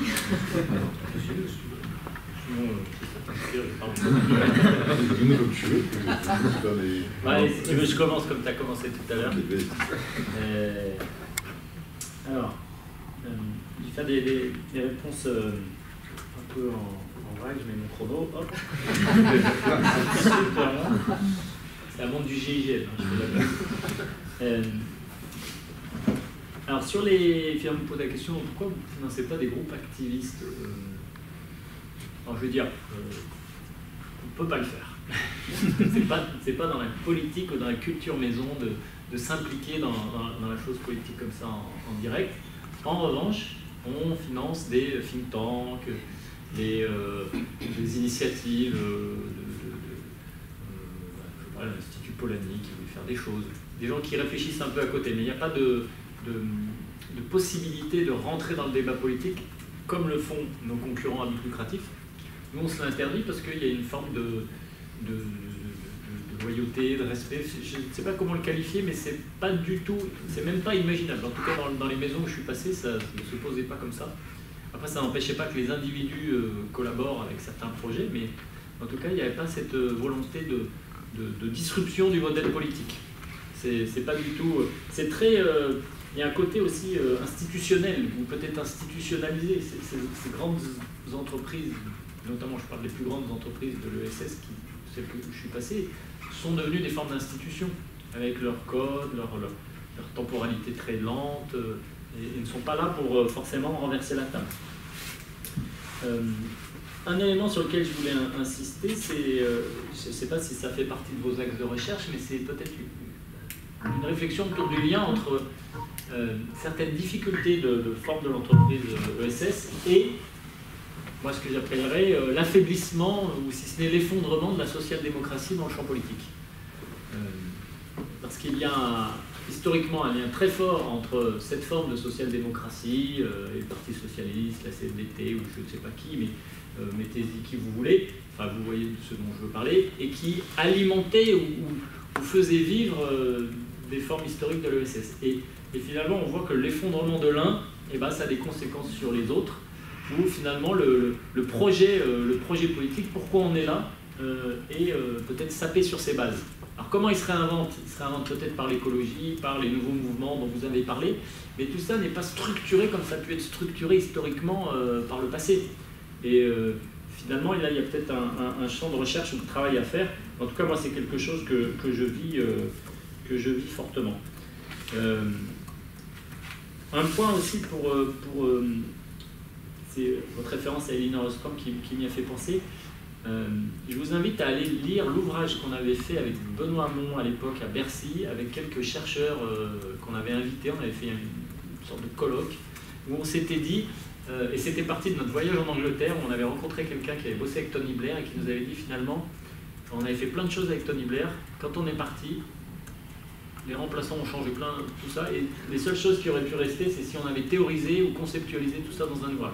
Donc on s'était dit, il ne faut pas qu'on l'oublie. On avait essayé de faire un petit ouvrage où on avait justement, il y avait Gaël Giraud, il y avait Rosabeth Moskanter pour parler de l'empowerment. On avait essayé de mélanger tout ce qui avait pu nous inspirer pour se dire peut-être que ce sera notre legs et notre témoignage. Malheureusement, c'était qu'une édition de Bercy. Ça n'a pas eu l'écho et l'impact qu'on aurait pu imaginer, mais dans vos travaux de recherche, je vous invite à vous y replonger parce que vous retrouverez un peu la philosophie et la pensée qui était un peu celle qu'on avait essayé de développer à l'époque. Voilà. Et puis enfin, moi je reviens sur l'idée de François, oui effectivement, il y a peut-être aussi des travaux à faire sur la gouvernance parfaite et la gouvernance réaliste, notamment quand tu parlais de l'ESUS, parce que peut-être que dans l'ESUS on a essayé de faire des choses extrêmement fines, raffinées, complexes, ou comme justement sur les montres on parlerait de grandes complications. Peut-être que parfois il y a des choses plus simples qui fonctionnent peut-être mieux, et tant pis si pour l'idéal c'est pas parfait, s'il y a un peu de fuite de lucrativité quelque part, si la gouvernance n'est pas absolument parfaitement démocratique. Mais voilà, peut-être qu'il y a un travail aussi à refaire, et on en avait parlé Naïf la dernière fois autour de l'ESUS renouvelé. Voilà, mais la dernière fois, et puis j'ai bien noté le point sur le numérique, effectivement, c'est un changement de paradigme dont on essaie de s'emparer, mais pas forcément nous, de notre côté, avec l'agilité qui nous permettrait de réinventer complètement le modèle. Ça, c'est un point qui est quand même frappant, c'est que, et François est bien placé pour le savoir, puisque on se dit tous que dans des grandes institutions, on ne peut pas se réinventer complètement, parce qu'on a nos cadres, nos codes, on ne peut pas se liquider, se réinventer. Donc on essaie d'inventer des choses à côté. Alors avec François, on a essayé d'inventer quelque chose, et finalement quand c'est à côté, ça ne contamine pas le cœur du réacteur, et donc ça vit sa vie à côté. Et je n'ai pas la solution, je ne sais pas s'il faut, si c'est soluble ou s'il faut complètement disparaître pour renaître, mais force est de constater que jusqu'à présent, moi dans l'univers où je suis, notamment des mutuelles de santé, je vois très très peu de projets de réinvention spectaculaires qui se réadaptent aux conditions du moment, et je vois plutôt des tentatives d'adaptation pour faire perdurer le modèle tant qu'on peut, quitte parfois à oublier ou faire semblant de ne pas voir les transformations qui sont à l'œuvre. Donc c'est plutôt... Voilà. Merci beaucoup. Donc. J'enchaîne, et je reprends d'ailleurs un truc qu'a dit tout à l'heure Romain. Moi, ce qui me semble important dans ce qu'il a dit, notamment sur la prospective, c'est la question de savoir combien de temps les entreprises de l'ESS restent attachées, matricées par leur activité, en fait. Ça conditionne beaucoup de choses derrière, que ce soit de l'influence, la gouvernance, etc. Et la question du numérique aussi. Le fait est qu'aujourd'hui, beaucoup de nos entreprises, à fortiori lorsqu'elles sont dans un secteur à la fois régulé et concurrentiel, ce qui est mutuel de la banque par exemple, en fait ont du mal à se départir de ça, alors même que c'est là qu'elles devraient être les plus disruptives, comme disait Romain tout à l'heure. Et du coup, l'apport du numérique est important. Mais faire basculer une entreprise qui s'est conçue plutôt mutuelle sur une activité d'assurance, avec des personnes qui sont des adhérents, qui bénéficient, etc., et une entreprise qui repose d'abord sur le fait qu'il y ait une communauté d'individus qui partagent des données, moyennant la technologie qui peut permettre de faire d'autres choses, etc., et de reléguer l'activité finalement à un second plan, cette bascule-là, elle me semble hyper stratégique, parce qu'elle permet de faire plein d'autres choses, d'être un peu plus libre, accessoirement, mais c'est évidemment très compliqué par rapport à la régulation. On a eu des réflexions au crédit coopératif, je sais que j'ai exposé mes 5 minutes, sur le fait que la banque ne soit pas le cœur de l'activité. Pourquoi? Parce que c'est chiant devant la banque, et deuxièmement parce que la régulation nous contraint excessivement sur le modèle de gouvernance, en fait. On s'est dit, mais si on fait une coopérative avec nos clients, qui fera plein de trucs, enfin un certain nombre de choses, et à l'intérieur de ça, il y a de la banque, contrôlée par la coopérative. Et peu importe que la banque soit encore coopérative ou pas, d'ailleurs, au final. L'important, c'est qu'elle soit contrôlée par une coopérative. Et ça, c'est un vrai sujet, en fait, pour l'avenir, parce qu'il y a le sujet technologique qui est derrière, assurément, parce que lui permet de retrouver de la liberté, mais accessoirement, ça permet de redonner du sens, ou pas accessoirement d'ailleurs, stratégiquement, ça permet de redonner du sens à la raison d'être ensemble, et à la construction du commun. Et la question des données, derrière, elle est super importante, parce que l'économie dans laquelle on évolue, ou vers laquelle on évolue, c'est une économie qui est fortement maîtrisée par la maîtrise des données, par le partage, etc. Et moi, ça me frappe que dans nos organisations, et notamment dans les mutuelles, on n'a pas encore fait du règlement, pardon, on n'a pas fait encore de la question de l'utilisation des données un élément du règlement mutualiste, par exemple. Alors, on continue à réunir des gens pour demander s'il faut rembourser mieux les lunettes, sinon tout le monde se contrefout, parce que de toute façon, c'est assez régulé par l'État, de toute façon. Et en plus, par les contrats collectifs, etc., oui, il n'y a plus rien à dire. Donc, par contre, le fait de demander aux adhérents qu'est-ce qu'ils veulent faire de l'utilisation de leurs données dans le cas mutualiste, ça, c'est un sujet stratégique pour le coup. Et dans la banque, c'est aussi un sujet, parce que sinon, il y en a plus, on va dire. Donc, et ça, je pense, cette bascule-là, elle est fondamentale pour nos entreprises. Ça prendra forcément du temps. Il y a de la technologie, il y a du droit, il y a du droit, enfin de la régulation au-delà du droit d'entreprise, etc. Mais forcément que c'est un sujet qui est hyper stratégique et qui derrière influe sur la question de la gouvernance. La gouvernance dans l'économie sociale, je déteste le mot gouvernance, c'est comme le mot impact, à vrai dire, mais bon, je fais comme tout le monde, je l'utilise, parce qu'on sait à peu près de quoi on parle quand même. Dans l'ESS, elle résulte du mode de propriété et d'entrepreneuriat. C'est pas pour la beauté du geste que la démocratie existe dans l'ESS, je ne crois pas. Elle résulte du fait qu'on a mis ensemble des gens, alors maintenant, si vous voulez bien résoudre un problème ensemble d'accès à un service, à un besoin, etc., en apportant de l'argent et reposant sur un principe de solidarité, au départ en tout cas dans certaines activités, on part du principe que les gens se prononceront de façon égalitaire, entre apporteurs de capitaux et bénéficiaires. On met de côté les salariés, sauf dans certaines formes, notamment les stocks. Mais à vrai dire, les salariés ne sont pas inclus. Moi, ce que je crois aujourd'hui indépassable, c'est que la gouvernance, puisqu'on prend ce terme-là, doit être certes juridiquement démocratique parce qu'elle correspond à la constitution juridique de l'entreprise, mais aussi elle doit être participative, c'est ce qu'on a mis dans la loi accessoirement. C'était pas un pis-aller dans la loi, le participatif. Hein. Pas pour dire certains sont démocratiques, d'autres un peu moins. C'est démocratique, certes, sur le plan juridique, mais aussi participatif avec l'ensemble des parties prenantes. Et l'ensemble des parties prenantes, ça ne peut pas exclure les salariés aujourd'hui, comme ça ne peut pas exclure les tiers qui peuvent être sur un territoire, par exemple. Parce que dans notre responsabilité, il y a aussi la responsabilité territoriale dont on parle trop peu, à mon avis. Donc cette gouvernance participative, elle sera à même, à mon avis, de répondre à certains enjeux d'attractivité. François l'a évoqué. Sans doute parce qu'évoquait Romain aussi, l'entreprise dans laquelle travaillera, si un jour elle travaille avec la Thunberg.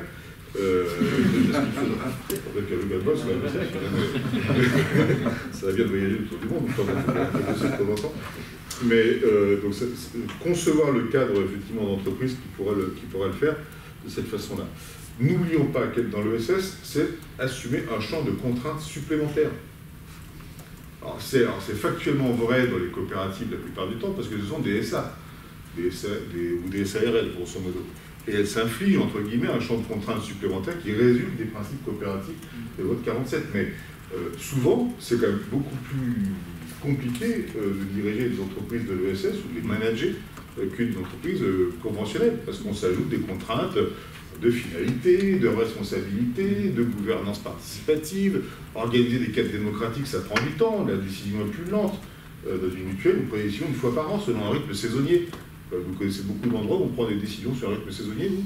Vous faites vos assemblées générales en juin, décision fondamentale, hein, je veux dire. Hein. Tout le monde fait son AG en juin au printemps. Les gens ont envie de se retrouver au printemps, sans doute, mais ça n'a d'ailleurs aucun sens, à vrai dire, la plupart du temps, par rapport ni au rythme du boîte de financement de la Sécu, ni au rythme des garanties que vous vendez après, etc. C'est juste comme ça. C'est l'influence du modèle agricole, peut-être. En fait, vous prenez des décisions en juin, donc vous les préparez à partir de l'automne qui précède, pour rencontrer les gens, vous prenez le temps, quoi, grosso modo, mais vous prenez des décisions une fois par an, c'est tout, en fait. Donc, un truc de dingue, en fait, dans le monde dans lequel on vit, si on y réfléchit bien, quand même. Enfin, bref, ça c'est pour les mutuelles. Mais, donc, je passe sur la gouvernance, etc. Qu'est-ce qu'il y a d'autre? Le financement de la vie politique, enfin, c'est plus globalement la question de l'influence. On a le sujet idéologique dont on a déjà parlé, etc. Et la question, c'est les moyens dont on se dote derrière. Financer la vie politique, alors, le cadre législatif aujourd'hui est quand même assez strict en la matière. Hein. Si tant est qu'on voudrait donner de l'argent à des partis politiques, on ne donnerait pas grand-chose finalement. Parce que les entreprises, elles ne peuvent pas donner grand-chose de toute façon. Donc, après, il y a des façons contournées de le faire. La question, c'est quels sont les cas dans lesquels on fait. Enfin, Romain en est témoin, on a essayé avec le groupe Vive de créer une direction des affaires publiques à peu près digne de ce nom. C'est pas si simple que ça d'ailleurs. Est-ce qu'on vend ce que dit le groupe Vive? Est-ce qu'on vend ce que dit la mutualité française? Est-ce qu'on vend ce que dit l'économie sociale? Déjà, nous, on a un panel de sujets.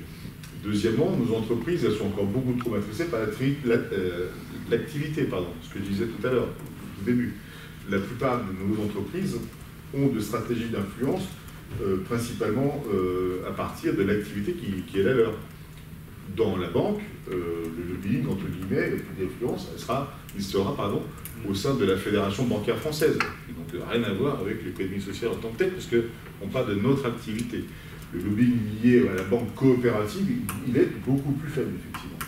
Donc là, il y a des outils sans aucun doute à développer. Après, moi, je pense qu'il faut qu'on soit à la fois plus actif dans le financement de la recherche et de tout ce qui va avec. Le Crédit Coop, on essaie de faire 2-3 trucs, mais sans doute pas assez.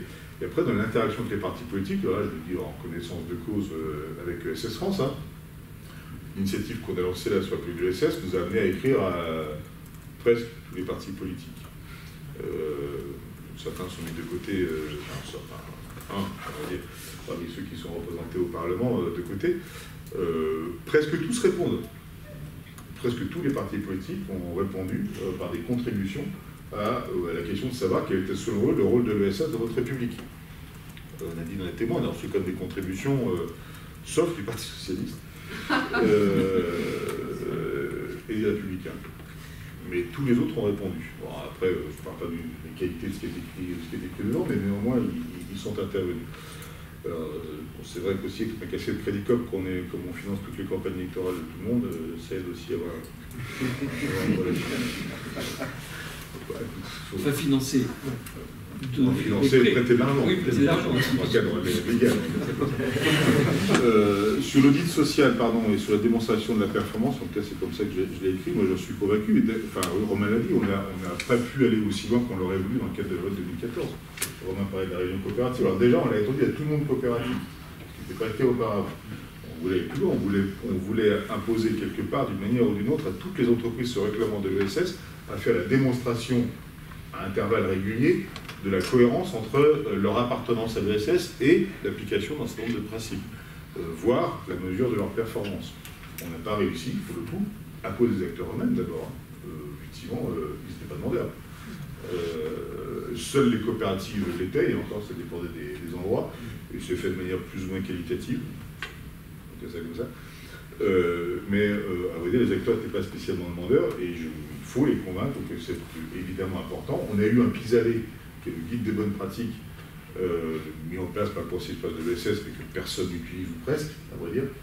Je l'ai fait, quelques mutuelles l'ont fait, mais très peu d'acteurs le font. Et moi j'ai la conviction que si les entreprises de l'ESS n'arrivent pas à démontrer qu'à partir de leur modèle, elles ont une forme de performance différente, qualitativement, elles passent à côté d'un truc monumental pour leur avenir en fait. Mais je ne dis pas qu'il faut passer sous les fourches codines de l'économie conventionnelle, capitaliste, etc. Il est simplement qu'avec ce que nous sommes censés avoir une différence. Et pouvoir la démontrer dans la société dans laquelle on vit, c'est aujourd'hui incontournable, pour plein de raisons. Que ce soit l'accès à certaines politiques publiques, peut-être même à des dispositifs fiscaux avantageux, pour être attractif auprès des plus jeunes, pour convaincre encore des clients, des sociétaires, etc. Enfin, je pense qu'on ne peut pas passer à côté de ça. Et tant que les entreprises n'auront pas fait ce choix-là, non seulement elles vont passer à côté d'opportunités de marché, on dit ça comme ça pour celles qui sont dans le marché, elles vont aussi passer à côté de la question du sens dans l'entreprise. C'est toi qui posais la question. Oui. Si on ne met pas cette question en avance, il n'y a aucune raison de penser qu'à l'intérieur de l'entreprise, l'appartenance à l'ESS va se diffuser. Parce qu'en fait, ce qui va motiver les gens dans l'entreprise, vous venez les faire travailler, vous les attirer pour qu'ils mettent leurs compétences à disposition de l'entreprise. Si vous leur donnez un cadre qui valorise la différence liée au modèle d'entreprise, ils comprendront mieux le cadre idéologique qui va derrière. Moi, je ne crois pas du tout qu'on plaque un cadre idéologique comme ça. Hein. Donc, il se greffe forcément sur les réalités. Donc, si les réalités n'illustrent pas ces particularités, il n'y a aucune chance derrière pour que vous arriviez à convaincre les collaborateurs de votre entreprise que vous fonctionnez différemment. Et après, ça a des effets d'entraînement, y compris sur le recrutement des dirigeants. On voit aujourd'hui dans le monde bancaire, dans le monde mutualiste, qu'on n'arrive plus à faire monter à des postes de direction générale, à très peu d'exceptions près, des gens qui viennent de l'intérieur et qui viennent d'un parcours de l'économie sociale. Donc moi, j'ai un projet d'école, pas de formation, enfin j'aimerais faire en sorte que des N-2, des N-3, des N-4 dans les entreprises de l'ESS comprennent le cadre dans lequel ils sont et coopèrent avec des gens qui sont dans l'ESS mais ailleurs, etc. Donc que des coopérateurs, alors ce qui se passe chez des mutualistes, des associatifs, etc. Une espèce de vie ma vie pendant quelques temps, ils comprennent qu'ils sont dans un truc qui a du sens et à force sur les plus jeunes, ça va marcher. Voilà. Il faut qu'on s'arrête, mais c'est super intéressant. Juste un dernier point. Ouais. Pardon, dernier mot, parce que je vais arriver à un truc que disait Romain. Moi, j'ai la conviction absolue que nos entreprises, par ailleurs, avec ce qu'elles développent en interne, potentiellement, ont un rôle démocratique. C'est quand Romain parlait de notre rôle dans la République, etc. On a eu des gouvernements successifs, alors je ne fais pas de politique en disant ça, qui ont tendance à écraser le corps intermédiaire. La société civile ne sert à rien. Pour X raisons, on n'est pas lieu de débattre aujourd'hui, mais nos entreprises, parce qu'elles obligent les gens à se poser la question sur ce qu'ils font, parfois même à participer, parfois dans des cadres démocratiques, etc., donc amènent à concilier des intérêts qui sont parfois opposés, et à comprendre même qu'il y a des intérêts qui s'opposent dans un collectif qui peut être une entreprise. Je pense qu'elles ont un rôle démocratique, c'est qu'elles nous préparons, dans le cadre de l'entreprise, des gens à exercer la citoyenneté autrement. Ce sont des entreprises à finalité démocratique, et j'aimerais bien qu'on l'assume, en fait. Voilà. Et qu'on arrête de nous rabattre seulement à notre rôle économique ou même social, à vrai dire. Je pense que le sujet il est bien au-delà, et plus on fera du mal à l'entreprise de l'ESS sur ce point-là, plus elles se feront du mal elles-mêmes aussi, d'ailleurs, plus on se fragilisera dans ce rôle-là. Super, merci à tous.